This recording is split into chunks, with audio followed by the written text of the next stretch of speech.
एक बार फिर से स्वागत है दोस्तों आप सभी का आपके अपने YouTube चैनल 1-to-1 क्लासेस में। मैं आप लोगों का अपना दोस्त नितेश बजाज एक बार फिर आप लोगों का स्वागत करता हूं। पिछली वीडियो में मैंने आपको वैल्यू एडिट मेथड के 4 बहुत ही शानदार क्वेश्चन कराए। उससे पिछली वीडियो में मैंने आपको वैल्यू एडिट मेथड को बहुत ही इलेबोरेटिव मैनर में उसकी हिस्ट्री हर एक चीज़ के बारे में बहुत डीपली समझाया। मुझे उम्मीद है आप लोगों ने वो वीडियो देख ली है।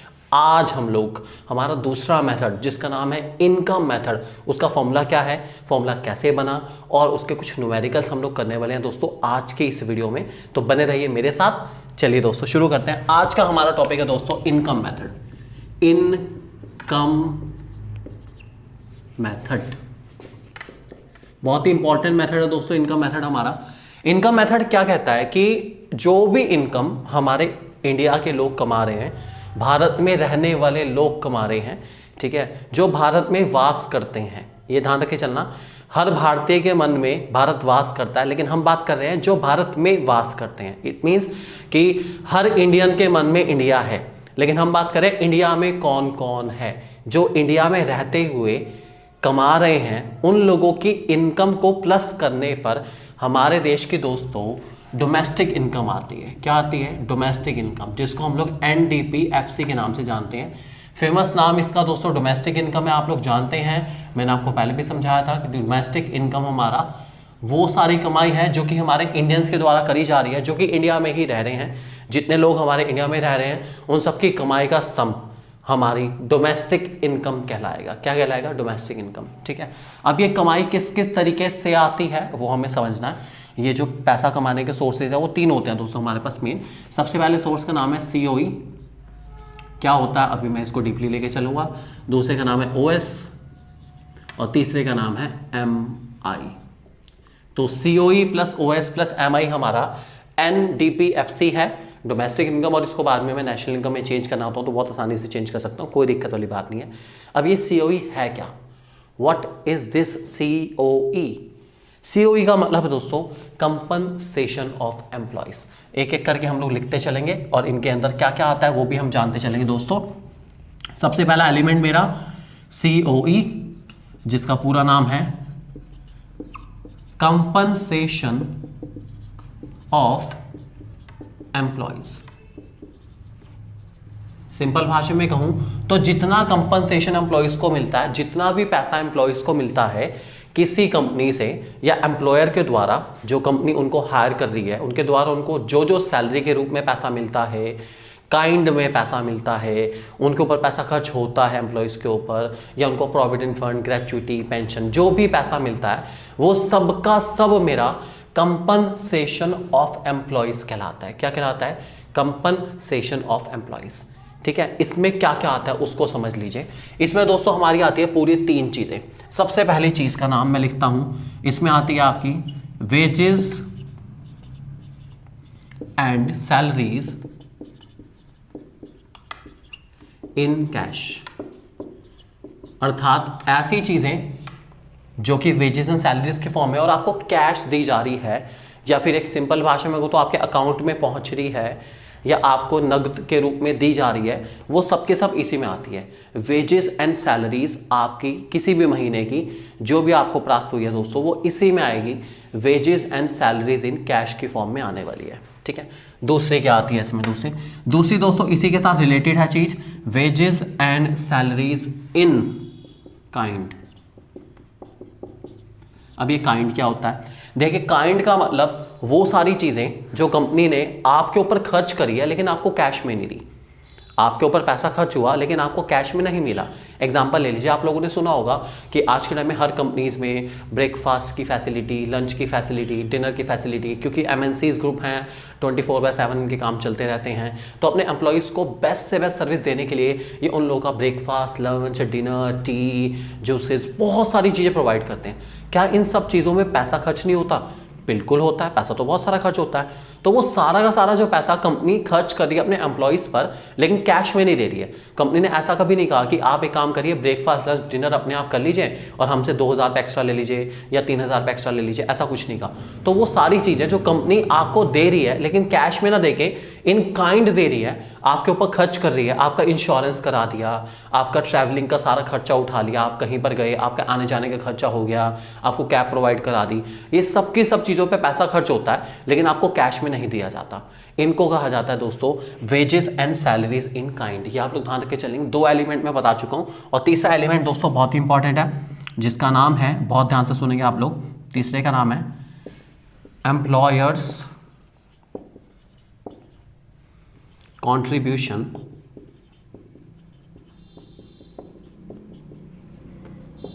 टू SSS अर्थात सोशल सिक्योरिटी स्कीम्स। इसमें एम्प्लॉयर्स का कॉन्ट्रीब्यूशन लेंगे दोस्तों, ध्यान रख के चलना, ये वर्ड बहुत इंपॉर्टेंट है एम्प्लॉयर्स। क्वेश्चन कंफ्यूज करेगा, आपको एम्प्लॉयज का कंट्रीब्यूशन भी देगा, आपको एम्प्लॉयज का कंट्रीब्यूशन नहीं लेना, आपको लेना एम्प्लॉयर्स का कंट्रीब्यूशन। ये क्या है, सिंपल भाषा में आपको बताता हूँ। आप लोगों ने प्रोविडेंट फंड का नाम सुना होगा। हर इंसान की सैलरी का कुछ हिस्सा उसके प्रोविडेंट फंड के अकाउंट में जाता है, ठीक है। तो जो आपकी सैलरी का हिस्सा कट के गया है वो तो वहां पे पहुंच चुका है, आप उसको अकाउंट करा चुके हैं, वो तो आपकी सैलरी का हिस्सा है, ठीक है। जितना पैसा आपकी सैलरी से कट हुआ है उतना ही पैसा आपका जो एम्प्लॉयर है, जो आपकी कंपनी है, वो आपके नाम पर उस अकाउंट में जमा कराएगी। तो ये एक्स्ट्रा है। मान लीजिए आपकी सैलरी 1 लाख रुपए है और 1 लाख में से 5% आपकी सैलरी का कट गया पीएफ के लिए, प्रोविडेंट फंड के लिए, तो 5,000 रुपए एक अकाउंट में जमा हो गए, ठीक है। आपने तो ऑलरेडी उसको काउंट कर लिया। अब 5,000 रुपए एक्स्ट्रा, वही 5,000 रुपए जैसे आपकी सैलरी से कटे थे, इतने ही पैसे कंपनी की तरफ से आपके लिए, आपके फ्यूचर के लिए, आपके रिटायरमेंट के टाइम पे जो आपको प्रोविडेंट फंड मिलने वाला है, या कभी भी आप कंपनी छोड़ेंगे उसमें जो फंड आपको मिलने वाला है, 5,000 रुपए कंपनी की तरफ से कंट्रीब्यूट करा जाएगा।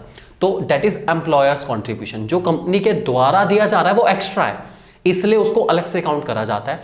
ये 3 चीजें दोस्तों मिला के हमारी कंपनसेशन ऑफ एम्प्लॉयज कहलाती है, कि जो एम्प्लॉयज हैं जो किसी और के लिए काम करते हैं, वेजेस सैलरी के बेसिस पे काम करते हैं, उनको इन 3 चीजों से कमाई करने का मौका मिलता है। तो ये इन तीनों की कमाई है जो कि मिल रही है उनको। इसको दोस्तों हम लोग कंपनसेशन ऑफ एम्प्लॉयज या इमोल्यूमेंट ऑफ एम्प्लॉयज के नाम से भी जानते हैं। ओएस का मतलब होता है दोस्तों ऑपरेटिंग सरप्लस, ऑपरेटिंग सरप्लस।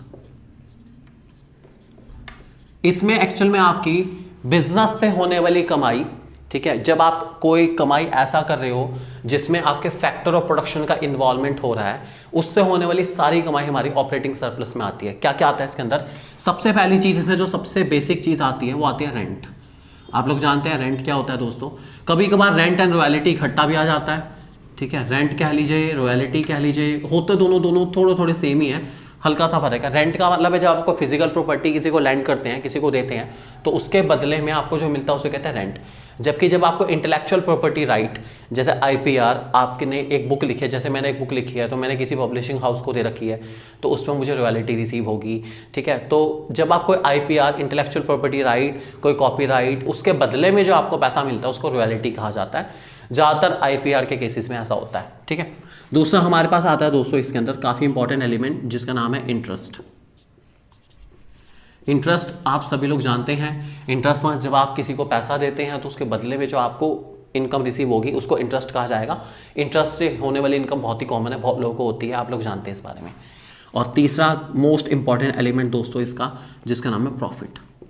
तो profit is excess of revenue over expenditure.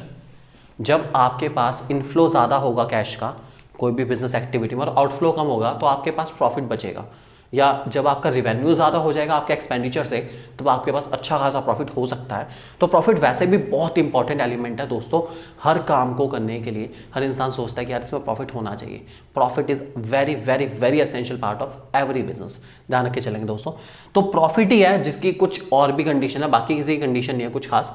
ये प्रॉफिट है ना दोस्तों, ये प्रॉफिट 3 हिस्सों में और बढ़ता है। इस प्रॉफिट को मैं 3 हिस्सों में और क्लासीफाई करता हूँ। ये क्या क्या हिस्से हैं आप लोग ध्यान रख के चलेंगे। प्रॉफिट के 3 पार्ट्स हैं दोस्तों। सबसे पहला पार्ट मेरा पार्ट ए, जिसको मैं कहता हूं कॉर्पोरेट टैक्स, या मैं इसको प्रॉफिट टैक्स के नाम से भी जानता हूं, ठीक है। प्रॉफिट पे लगने वाला टैक्स जो आपको सरकार को देना पड़ेगा। आपकी कंपनी ने जितना भी टैक्स पे करना है करना पड़ेगा सरकार का अकॉर्डिंग, गवर्नमेंट के रूल्स रेगुलेशन के अकॉर्डिंग। हर कंपनी को, आपकी कंपनी को, मेरी कंपनी की अगर कंपनी है तो उसको हर सालाना अपनी इनकम पर 30% के आसपास का टैक्स पे करना पड़ता है, डिपेंडिंग अपॉन वही जैसे स्लैब्स होते हैं, इसमें भी स्लैब है। तो जो अच्छी कंपनीज हैं वो 30% से ऊपर का टैक्स पे करती है गवर्नमेंट को, तो that is called corporate tax या प्रॉफिट टैक्स। अपने प्रॉफिट पर जो नेट प्रॉफिट आपको हुआ है उसको निकालने से पहले आपको टैक्स पे करना पड़ेगा। सरकार को टैक्स पे करना बहुत ज़्यादा ज़रूरी है, कंपलसरी है, ठीक है।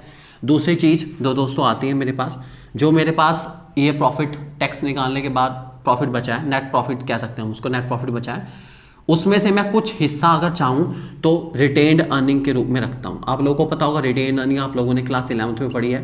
रिटेन अर्निंग बहुत ही इंपॉर्टेंट एलिमेंट है और आपके बिजनेस की फ्यूचर ग्रोथ के लिए जिम्मेदार है। आप अपना पैसा खुद ही निकालते हैं ताकि इसको फ्यूचर में री इन्वेस्ट कर पाएँ और एक अच्छी खासी अर्निंग कर पाएँ, तो that is called retain earning, बहुत ज़रूरी है। रिटेन अर्निंग को दोस्तों हम लोग savings of private corporate sector भी कहते हैं, ऊपर लिखा हुआ आएगा, और कॉर्पोरेट सेविंग के नाम से भी जानते हैं, अनडिस्ट्रीब्यूटेड प्रॉफिट के नाम से भी जानते हैं, काफ़ी नाम है। रिटेन अर्निंग की जो एडजस्टमेंट है वो नाम से ही चलेगी, बहुत सारे नाम आ जाते हैं कभी कभार, तो घबराना मत, कोई दिक्कत वाली बात नहीं। और तीसरा एलिमेंट जो काफ़ी इंपॉर्टेंट है वो डिविडेंड है। डिविडेंड आप लोग बहुत अच्छे से जानते हैं, वो हिस्सा प्रॉफिट का जो शेयर होल्डर्स में बढ़ता है दोस्तों उसको डिविडेंड कहा जाता है, जो कि बहुत ही कॉमन बात है, मुझे नहीं लगता है इसमें कोई ऐसा प्रॉब्लम आएगी किसी को।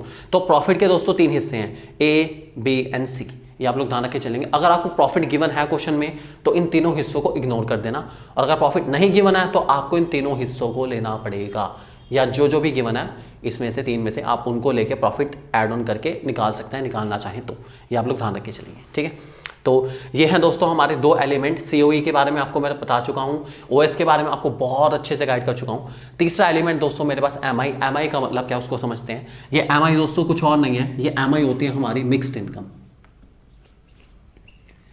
मिक्स्ड इनकम का मतलब सिंपल भाषा में या नॉर्मल भाषा में हम ये कह सकते हैं कि mixed income of self employed उस इनकम को कंस्टिट्यूट करता है जो इनमें से किसी कैटेगरी में नहीं आती।